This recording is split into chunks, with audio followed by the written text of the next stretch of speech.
कहानी पृथ्वी की गहराई से शुरू होती है, जिसे होलो अर्थ का नाम दिया गया है।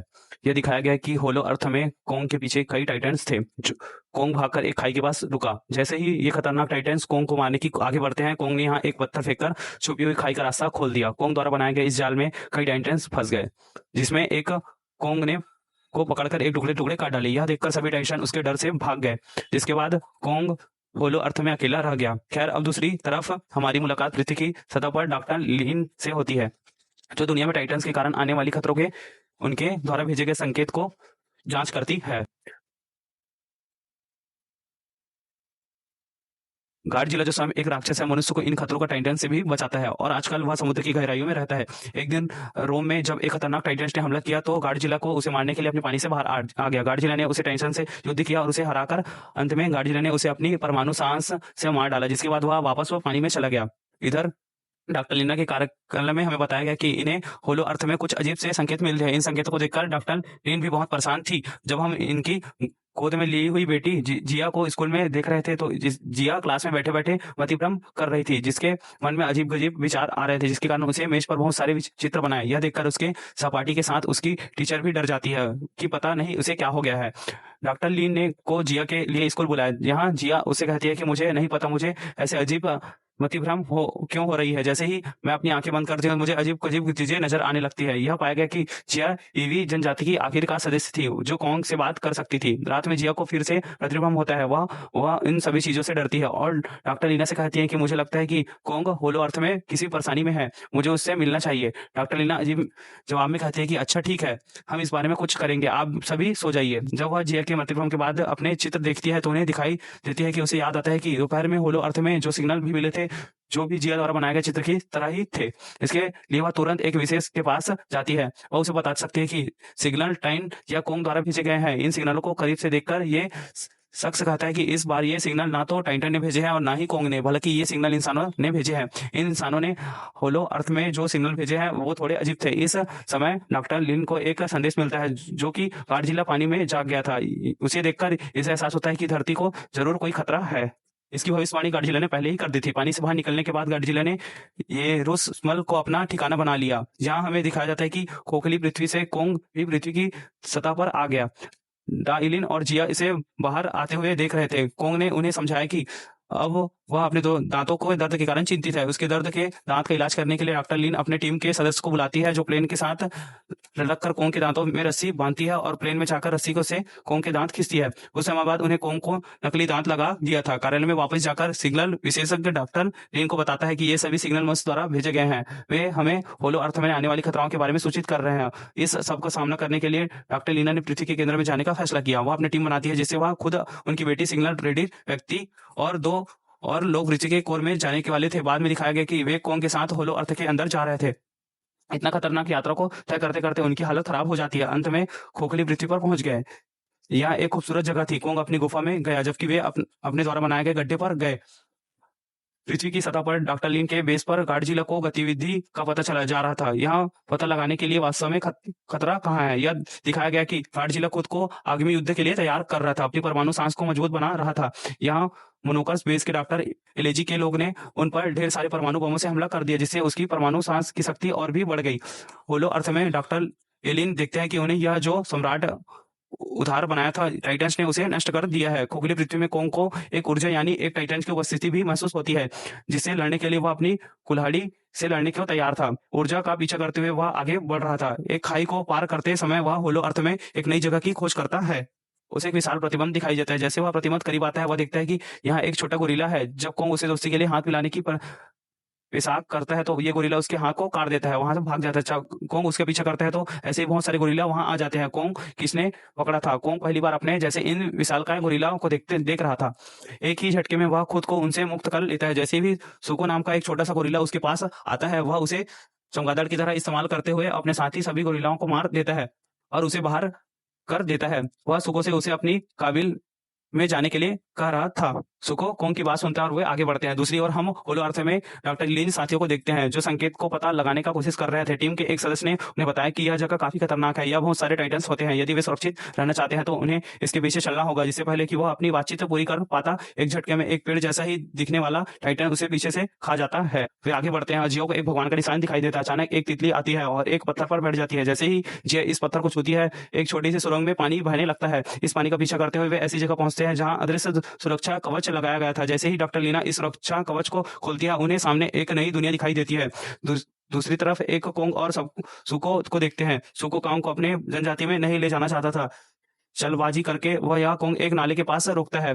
यहाँ उसे पता चलता है कि इसके अंदर एक बड़ा टाइटन है। अचानक टाइटन पानी से बाहर आता है और कोंग पर हमला करता है। खुद को बचाने के लिए कोंग ने अपनी कुल्हाड़ी अपने मुंह में डाल दी।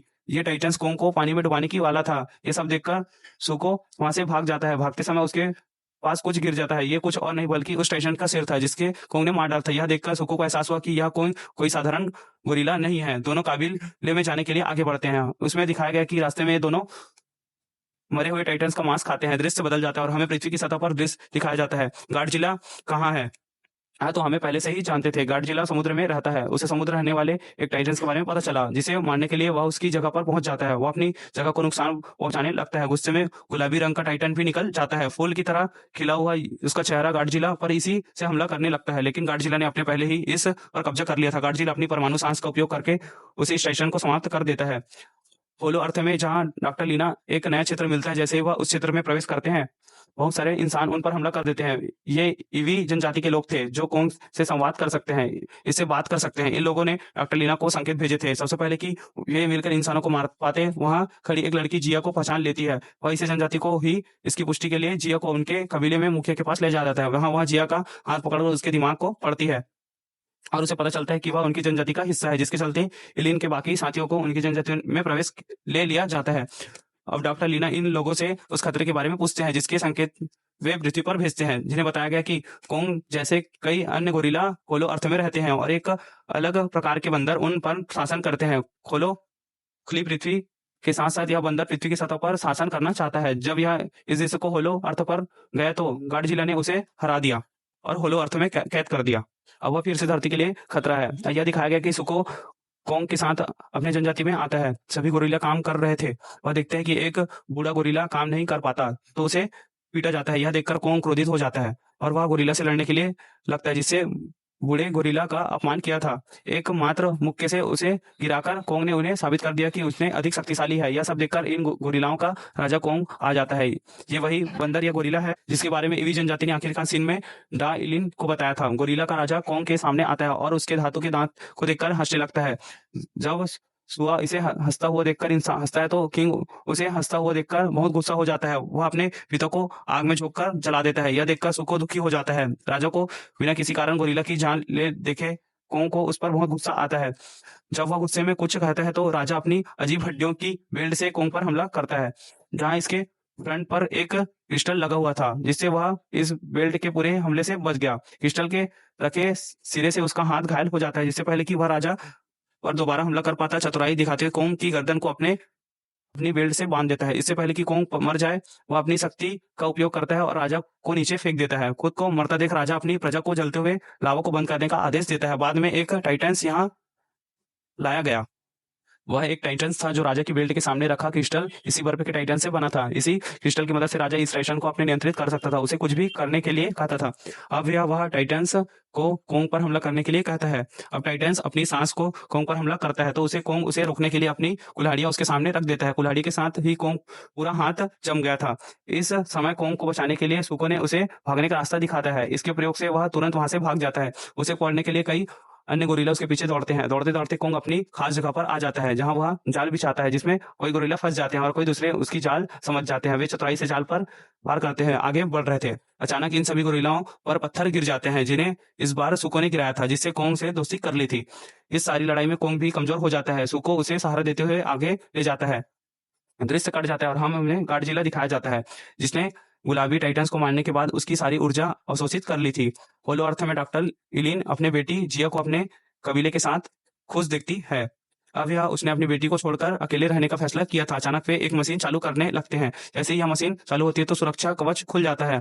वह एक प्रकार का दरवाजा था जहाँ से कोंग और सुको अपनी जनजाति में वापस आते हैं। हमें दिखाया गया कि एक अन्य गोरिल्ला ने इसी गुप्त दरवाजे को देखता है। गोरिल्ला उन्हें राजा के साथ लड़ाई के बारे में बताता है। बाद में वह घाव कोई कारण बेहोश हो गया। जिस गोरिल्ला ने यह दरवाजा देखा है वह जाकर अपने राजा को इस बारे में बताता है और उसे कहता है कि इसके सामने पृथ्वी का एक पोर्टल होना चाहिए। धरती की सतह पर जाकर आप अपना मकसद पूरा कर सकते हैं कि तुम पृथ्वी पर राज्य कर सको। यह जानकर राजा बहुत प्रसन्न होता है। वह अपने आइस टाइटन को कंट्रोल करते हुए उस पर बैठ जाता है और आगे बढ़ने लगता है।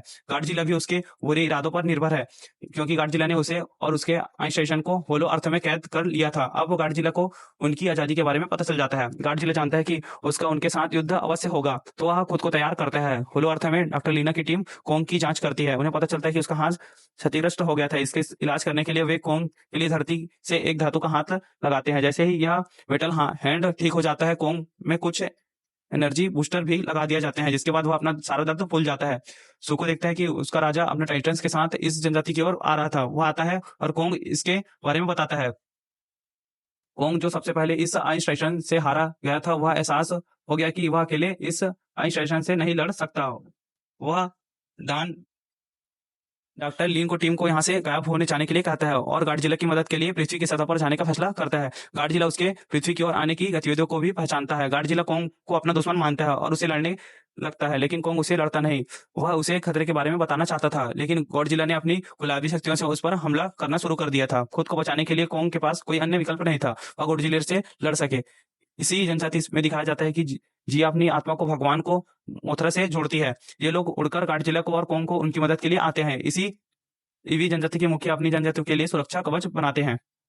मोथरा के रूप में जिया जो गाडजिला एक कोंग की मदद करने आई थी वह देखती है कि ये दोनों आपस में झगड़ा कर रहे थे। वह इनकी लड़ाई रोकती है और इन्हें आने वाले खतरे के बारे में समझाती है। इसमें दिखाया कि एवी जनजाति के लोग अपनी पानी के एक जादुई लाल रंग का तरल पदार्थ डाल दिया जिसकी वजह से कुछ पिरामिड धरती से बाहर निकल आते हैं, जुड़ने लगते हैं।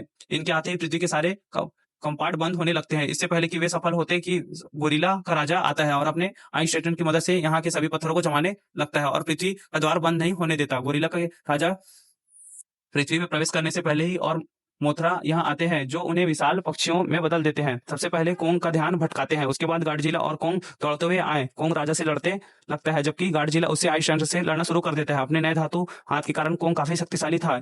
इसके लिए इस राजा को हराना ज्यादा मुश्किल नहीं था लेकिन गाडजिला के लिए इस आइस टाइटन को लड़ना मुश्किल था क्योंकि आइस टाइटन ने गाडजिला को अपनी बर्फ में जमा दिया। यहाँ मथुरा समय पर आती है और गॉडजिला के बर्फ तोड़ देती है। गाडजिला फिर से आइस टाइटन से लड़ना शुरू कर देता है जबकि मोथरा राजा के काफी लोगों से लड़ना लगती है। लड़ते लड़ते इनका गुरुत्वाकर्षण अचानक समाप्त हो जाता है। ये लोग पृथ्वी के द्वार पर गिर जाते हैं और पृथ्वी की सतह पर आ जाते हैं।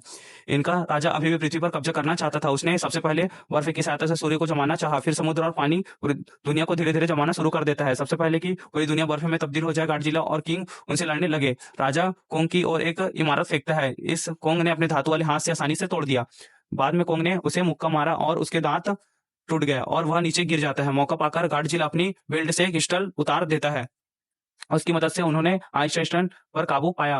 कोंग इस क्रिस्टल को तोड़ने चाहता था लेकिन राजा उसे पीछे से पकड़ लेता है। इससे पहले कि राजा अपनी क्रिस्टल वापस ले लाता सुको की कुल्हाड़ी लेकर उसे इधर आता है और वह क्रिस्टल हमला कर देता है जिससे वह एक ही झटके में तोड़ देता है जिसकी वजह से एक बहुत बड़ा ऊर्जा विस्फोट होता है। यह पता चलता है कि आइस टाइटन को रास्ते से मुक्त कर लिया गया था। यहाँ कोंग और गाडजिला एक गेंद की तरह राजा को एक दूसरे की ओर फेंक रहे थे। अब यह आइस टाइटन भी राजा से कैद में रखने का बदला लेता है। वह राजा को अपनी बर्फ में जमा देता है। इस बार जीत गए लेकिन कोंग ने देखा कि गोरिल्ला राजा की एक आंख अभी भी जमी नहीं थी। इसका मतलब है कि वह अभी एक भी जीवित है। बाद में वह उसे जमीन पर जोर से मारकर खत्म कर देता है। बाद में यह दिखाया गया कि गाडजिला अपने परमाणु शक्ति का उपयोग करके बादलों और सूरजों से सारी बर्फ हटा देता है। बाद में इसी धरती पर मौजूद बर्फ भी पिघलती है। दृष्ट हटा दिया गया इस और हमें होलो अर्थ का दृश्य दिखाया जाता है। इधर डॉक्टर लिन और इसके कबीले के लोग और खतरा अब टल गया था। समय आ गया जब डॉक्टर लिन और उसकी टीम पृथ्वी सतह पर वापस लौट जाए। वह जियो को अपने साथ धरती पर नहीं ले जाना चाहती थी क्योंकि वह जानती थी कि जिया अपने लोगों के साथ खुश है। लेकिन जिया का कहना था कि मैं खुश नहीं हूँ, मैं हमेशा तुम्हारे साथ रहना चाहती हूँ। जहाँ तुम रहोगे वहीं मैं रहूंगी। यह सुनकर डॉक्टर लिन खुश हो जाती है। ये लोग पृथ्वी की सतह की ओर बढ़ते हैं। मोथोरा ईवी जनजाति की देवी उनसे पृथ्वी की सभी क्षतिग्रस्त कोर और पोर्ट के बंद कर देती है। अंतिम दृश्य में हमें दिखाया गया है कि सारी लड़ाई के बाद गाडजिला थक गया था। वह यरूशलेम में आराम करना शुरू कर देता है जबकि कोल होलो अर्थ में लौट जाता है। होलो अर्थ के सभी गोरिल्ला ने उसे अपना राजा बना लिया था। यही देखकर यही कहानी यहाँ पे खत्म होती है। वीडियो अच्छी लगी तो वीडियो को लाइक करें, हमारे चैनल पर नए हैं तो सब्सक्राइब करना ना भूलें।